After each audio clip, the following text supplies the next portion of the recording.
தமிழக வரலாற்றில் தவிர்க்க முடியாத ஒரு பகுதியாக இருப்பது புதுக்கோட்டை மாவட்டம். வரலாற்று சுவடுகள் மட்டுமல்ல, இயற்கை விவசாயத்திலும் சிறப்பான பங்களிப்பை வழங்கி வருகின்றது.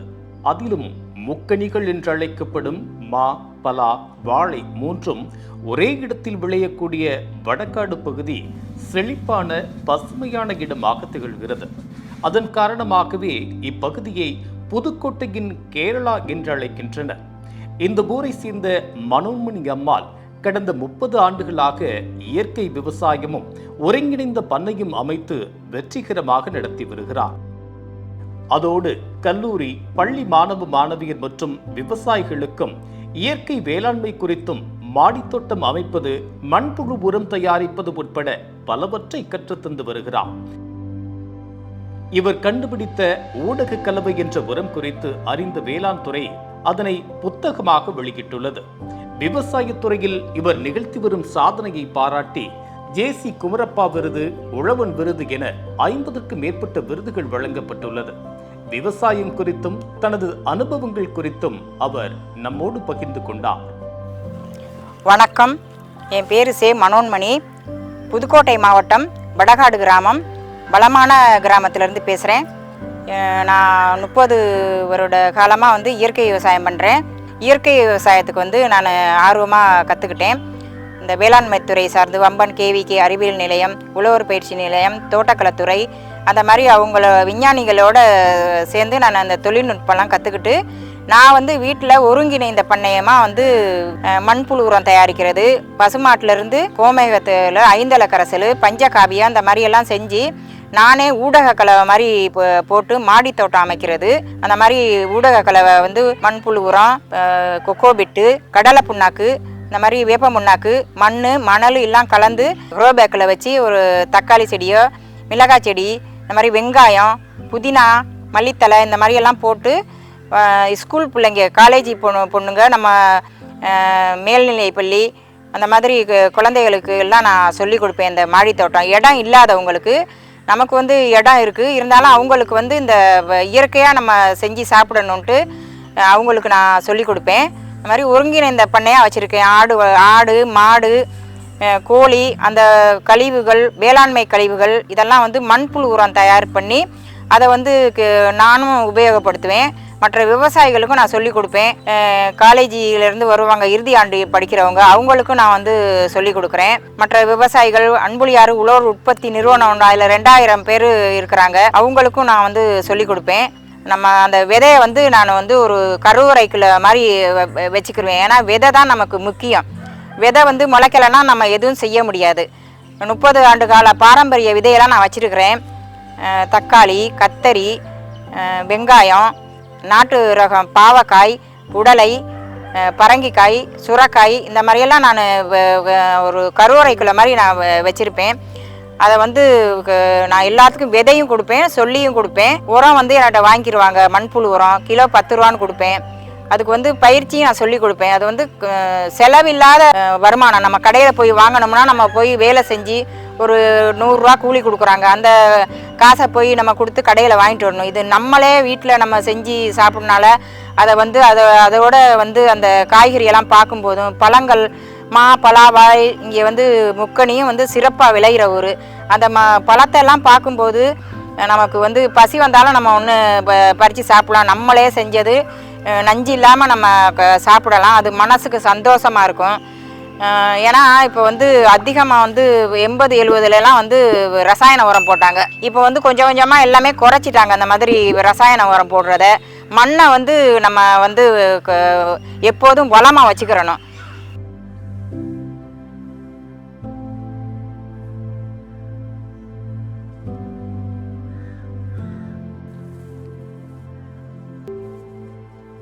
எங்கள் வீட்டுக்காரங்க இறந்து போயிட்டாங்க. ரொம்ப கஷ்டப்பட்டேன். 2 குழந்தையுமே சின்ன குழந்தையா இருந்துச்சு. தினகரசாமின்னு ஒரு சார் இருந்தார். அவர் லோனு போய் வாங்கியிருக்குங்க, நீங்கள் இவ்வளோ கஷ்டப்படுறீங்க. அவர் ஒரு தலைவர், கூளையங்காடு. அவர் தான் என்னை அந்த வேளாண்மை துறைக்கு நீங்கள் போய் கற்றுக்குறங்க அப்படின்னு அவர் மூலமாக தான் நான் தெரிஞ்சுக்கிட்டேன். அவங்க இந்த மாதிரி இப்போ புதிய தொழில்நுட்பமாக செய்யணும், ரசாயன உரம் அதிகமாக போடக்கூடாது அப்படின்னு ஒவ்வொருத்தரும் வருவாங்க, பாடம் நடத்துவாங்க. ஒவ்வொருத்தரும் ஒவ்வொரு விஞ்ஞானிகளும் அவங்க பேசுகிறது நான் கொஞ்சம் தான் படிச்சிருக்கிறேன். அவங்க பேசுகிறது எனக்கு ரொம்ப பிடிக்கும்.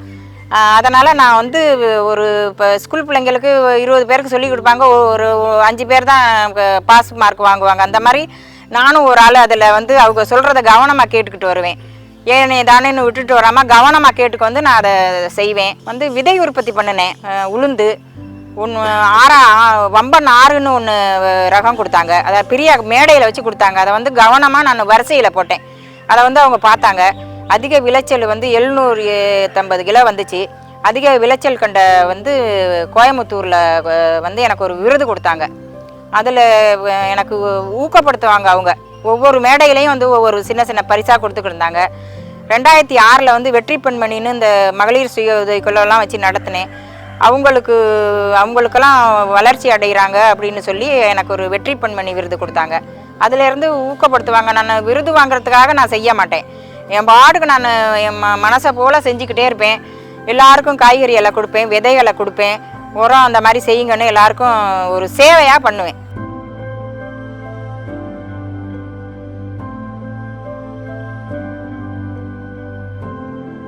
எங்கள் அப்பா வந்து நல்லா கனி மரங்கள் நாட்டுவாங்க.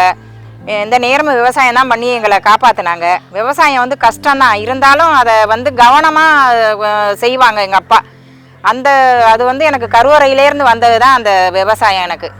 நான் அதை வந்து இப்போ ஒவ்வொன்றையும் தனித்தனியாக வச்சு பார்ப்பேன். நல்லா காய்க்கும். மாமரம் வைப்பேன், நல்லா எல்லாம் நாட்டு ரகம் தான் வச்சுருக்கிறேன். தென்னை மரம் வைப்பேன், நல்லா காய்க்கும். அதுக்கும் வந்து இயற்கை முறையில் தான் இப்போ மூடாக்கு உரம் போட்டு நல்லா பண்ணுவேன். அந்த மாதிரி பலா, வாழை எது வேணாலும் எங்கள் வீட்டு யூஸ்க்காக சரி, பெரிய அளவில் பண்ணலைனாலும் வீட்டு ஒரு 10 மரம் வச்சுக்கிருவேன். மா சரி, பலா சரி, தென்னை எல்லாமே இருக்குங்க, இல்லாத எதுவுமே இல்லை. அது மட்டும் இல்லாமல் அந்த வேளாண்மை துறையில் கல்வி சுற்றுலா கூட்டிகிட்டு போவாங்க. அங்கே மலைப்பிரதேசத்தில் காப்பி, மிளகு அந்த மாதிரி இருக்கும். அதை ஒன்று கொண்டாந்து வச்சு பார்ப்பேன். அது இங்கே இந்த மண்ணுக்கு நான் தொழில் இந்த ஊடாக்கு முறை மூடக கலவை போடுறேன்ல, அந்த மாதிரி செஞ்சு கலவை வைக்கிறதுனால அது நல்லா வருது. நிறைய கண்ணுகள் கொடுப்பாங்க, பிரியா கொடுப்பாங்க. அதை கொண்டாந்து வச்சு நம்ம அந்த இடத்துல தான் வைக்க முடியும். அந்த மாதிரி வச்சு பார்த்தா எல்லாம் நல்லா காய்க்குது, பூக்குது, பழத்தை பறிக்கிறோம். பறவைகளும் கிளி எல்லாமே சாப்பிடுது. நம்ம மட்டும் இல்லாமல் சொந்தங்களுக்கு கொடுக்குறோம், வர்றவங்களுக்கு கொடுக்குறோம். அந்த மாதிரி நம்ம விற்பனையும் பண்ணிக்கிறோம். நம்ம எதையும் போய் கடையில் வாங்குறதில்ல.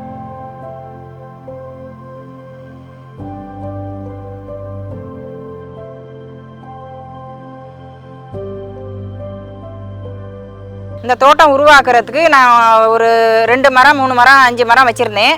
அதுக்கப்புறம் வந்து பெரிய அளவில் வைக்கணும்னு எனக்கு எங்கள் மகனுக்கு மகளுக்கெல்லாம் செஞ்சு வைக்கணும், இந்த மாதிரி மரங்கள்லாம் உண்டாக்கி வைக்கணும்னு தோணுச்சு. நான் வந்து இந்த மாதிரி தோப்பாக உண்டாக்கி வச்சுருக்கிறேன். இந்த தோப்பில் வந்து பலா, வாழை, இது முக்கணியும் வந்து இந்த கிராமம் நான் மட்டும் உண்டாக்கல, கிராமமே உண்டாக்கி வச்சுருக்கிறாங்க.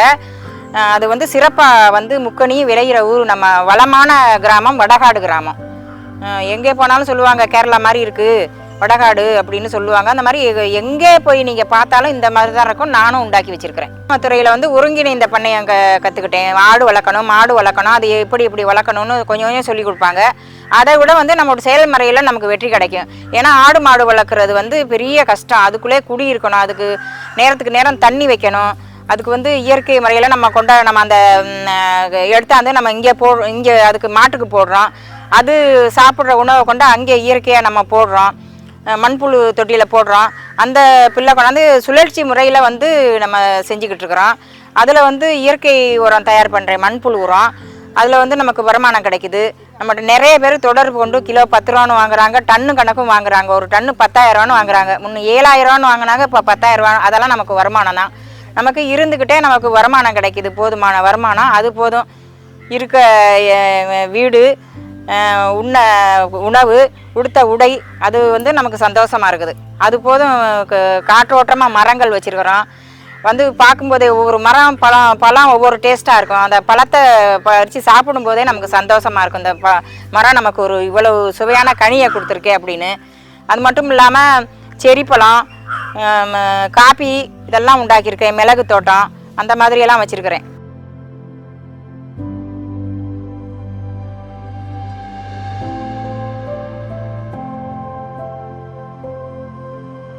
அது மட்டும் இல்லாமல் வந்து மண்புழு உரம் மட்டும் நான் போட்டுக்கிட்டு இருந்தேன். அதுக்கப்புறம் வந்து அதில் என்ன சேர்த்து பண்ணலாம் அப்படின்ட்டு நான் வந்து ஒரு பேர் வச்சு ஊடக கலவைன்னு போட்டு மண்புழு உரம் ஒரு 10 பேக்கு தயார் பண்ணணும்னா ஒரு 75 கிலோ வந்து மண்புழு உரம், கொக்கோபிட்டு ஒரு 10 கிலோ, வேப்ப புண்ணாக்கு ஒரு 5 கிலோ, கடலை புண்ணாக்கு ஒரு 5 கிலோ, இந்த மாதிரி போட்டு மேலே மாடியில் போடுறோன்னா தான் அந்த மாதிரி போடணும். எல்லாம் மிக்ஸ் பண்ணிவிட்டு அதில் மணல் எல்லாம் சேர்த்து அந்த 10 க்ரோ பேக்லையும் போட்டு நம்ம வந்து ஒரு நமக்கு கிச்சனுக்கு நமக்கு என்னென்ன தேவையோ தக்காளி செடியிலேருந்து எல்லாம் நாட்டு வெரைட்டி தான் நான் போட்டிருக்கேன். மிளகாய் செடி, வெங்காயம், புதினா, மல்லி, இந்த மாதிரி நம்ம என்னென்ன நமக்கு தேவையோ அழகாக நம்ம விஷம் இல்லாத காய்கறியாக நம்ம பறித்து நம்ம சாப்பிடலாம். இந்த மாதிரி எல்லா பெண்களும் இந்த மாதிரி வீட்டில் இருக்கிறவங்க வந்து மனசு வச்சு செஞ்சாங்கன்னா அவங்க நஞ்சில்லா விவசாயமாக செஞ்சு சாப்பிடலாம். இப்போது 3 வருஷமாக தான் வந்து நான் இந்த ஊடக கலவை போட்டு செஞ்சு கொடுக்குறேன். அதை வந்து ஒரு புக்காக கூட இப்போ வேளாண்மை துறையில் போட்டிருக்காங்க. குடுமியான் மலையில் ஒரு சார் வந்து கேட்டார், இந்த மாதிரி நீங்கள் புதிய தொழில்நுட்பம் செய்கிறீங்களே அதை வந்து எப்படிமா ஊடக கலவைனா என்னன்னு கேட்டாங்க. நிறைய பேர் நான் இந்த கொண்டுட்டு போவேன். அதை வந்து ஒரு எக்ஸிபிஷன் ஒரு விழாவுக்கு நான் எடுத்துகிட்டு போவேன். ஒரு கண்காட்சி மாதிரி எடுத்துகிட்டு போவேன் நான் உற்பத்தி பண்ணுறதெல்லாம். இந்த ஊடக கலவைனா அது என்னன்னு கேட்டாங்க. அதை வந்து அந்த 4 வகையும் சொல்லி அந்த மணலெல்லாம் சேர்த்து சொல்லி இந்த மாதிரி போடணும்னு சொன்னேன். அது வந்து ஒரு புதிய தொழில்நுட்பம் அந்த அம்மா கண்டுபிடிச்சிருக்காங்க அப்படின்னு ஒரு புக்காக எழுதியிருக்கிறாங்க.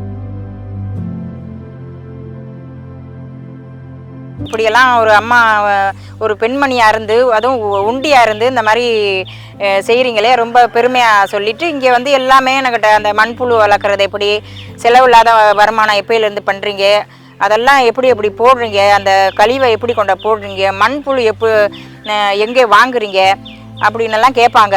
இந்த மண்புழு வந்து நான் 300 ரூபாய்க்கு கொடுப்பேன். அது அதிகமாக வந்துடும். அந்த உரம் வந்து தயார் பண்ணோன்னே அது வந்து தேவைப்படுறவங்க விரும்பினவங்க அந்த இயற்கையை விரும்பினவங்க வந்து என்கிட்ட வாங்கிடுவாங்க. அது வந்து எனக்கு ஒரு வருமானமாக இருக்குது. வீட்டில் அந்த காய்கறிகளும் வந்து எனக்கு ஒரு வருமானம் தான். நான் சாப்பிட்றது போக எங்கள் சொந்தம் யார் கேட்டாலும் நான் கொடுத்துருவேன். கடைகளுக்கு ஹோட்டல்களுக்கெல்லாம் மிச்சத்தை கொண்டு கொடுத்துருவேன். அந்த மாதிரி அதில் வந்து எனக்கு சந்தோஷமாக இருக்குது. இது இந்த மாதிரி இயற்கை முறையில் நஞ்சில்லாத விவசாயம் சாப்பிட்றதுக்கு.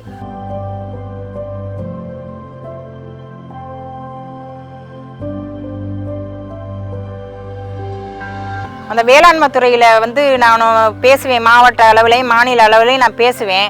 அந்த கூட்டங்களில் பேசுவேன். அந்த என்னுடைய நம்பர் வாங்கி அந்த மாணவர்களுக்கு கொடுத்து வேளாண்மை துறையிலேருந்து அவங்க மூலமாக பஞ்சாயத்துக்கு அனுப்புனாங்க. பஞ்சாயத்து மூலமாக என்னையை தொடர்பு கொண்டாங்க. வடகாடு ஸ்கூல் பிள்ளைங்க வந்து கற்றுக்கிட்டாங்க. நம்ம வடகாடு மேல்நிலைய பள்ளி, அதே மாதிரி வந்து திருவரங்குளம் யூனியனில் அந்த ஸ்கூல்லேருந்து வந்து கற்றுக்கிட்டாங்க. நானும் போய் அங்கே சொல்லிக் கொடுப்பேன். அங்கே வந்து 1 மணி நேரம் 1/2 மணி நேரம் சொல்லிக் கொடுக்க சொல்லுவாங்க. இதெல்லாம் எடுத்துகிட்டு போய் அங்கே நான் சொல்லிக் கொடுப்பேன். நிறைய பேர் எங்கள் வீட்டுக்கு இந்த ஸ்கூல் ஸ்டூடெண்ட் எல்லாம் வரும்போது இவ்வளோ பேர் நம்ம வீட்டுக்கு வர்றாங்களே, அவங்க வந்து போய் கால் பண்ணுவாங்க. இந்த மாதிரி நாங்கள் இந்த மாதிரி செஞ்சோம்மா, ஊடக கலவை போட்டு நம்ம இந்த மாதிரி மாடி தோட்டம் செஞ்சோம், எங்களுக்கு இடமே இல்லை, இந்த மாதிரி மாடி தோட்டம் செஞ்சோம், நல்லா வந்திருக்குன்னு சொல்லையில எனக்கு ரொம்ப சந்தோஷமாக இருக்குது. இந்த மாதிரி விவசாயிகளும் வந்து அன்புலியார் உழவர் உற்பத்தி நிறுவனத்தில் வந்து 2000 பேர் இருக்காங்க. அவங்கள வந்து இப்போ 700 பேர்கிட்ட இயற்கை விவசாயத்துக்கு மாறிட்டாங்க. அந்த மாதிரி விவசாயிகளும் வந்து இந்த விதை வாங்கிட்டு போவாங்க. அந்த ஆடி மாதம் போடுவோம், மார்கழியில் போடுவோம். அந்த மாதிரி விதையை வந்து ஒரு கருவறைக்கில் வைக்கிற மாதிரி வந்து நான் அந்த சொரக்காய் ஒன்று இருக்கும், அதில் அந்த காஞ்ச சொரக்காய் அதுக்குள்ளே தான் வச்சுக்கிருவேன். அதில் வந்து முளைக்காமல் இருக்காது. பத்திரமா நம்ம காய வச்சு பதமாக நல்லா காய வச்சுக்கிட்டோம்னா நம்ம அது 1 வருஷம் சென்றாலும் முளைக்கும். ஏனே தானேன்னு போட்டிருந்தோம்னா நம்ம முளைக்காது. விதையை வந்து நம்ம ஒரு பொக்கிச மாதிரி வச்சுக்கிறோம்.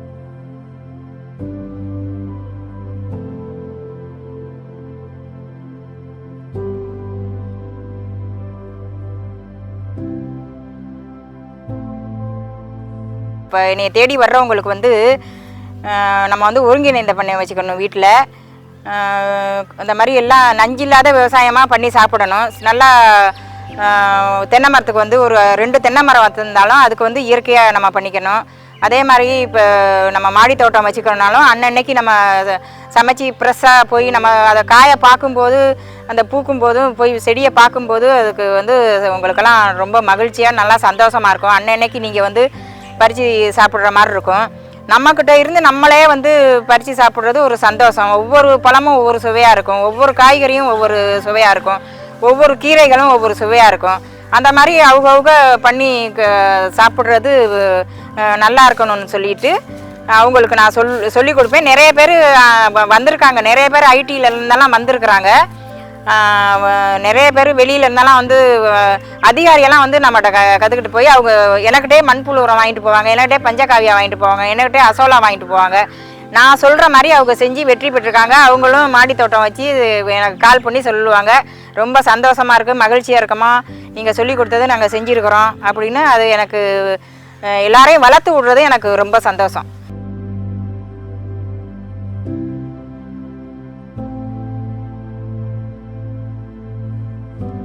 இவ்வளோ காலமாக நான் வந்து கஷ்டப்பட்டு இந்த மாதிரியெல்லாம் இவ்வளோ இயற்கை விவசாயம் பண்ணி இப்படி மரங்களை வளர்த்து எனக்கு ரொம்ப சந்தோஷமாக இருக்குது.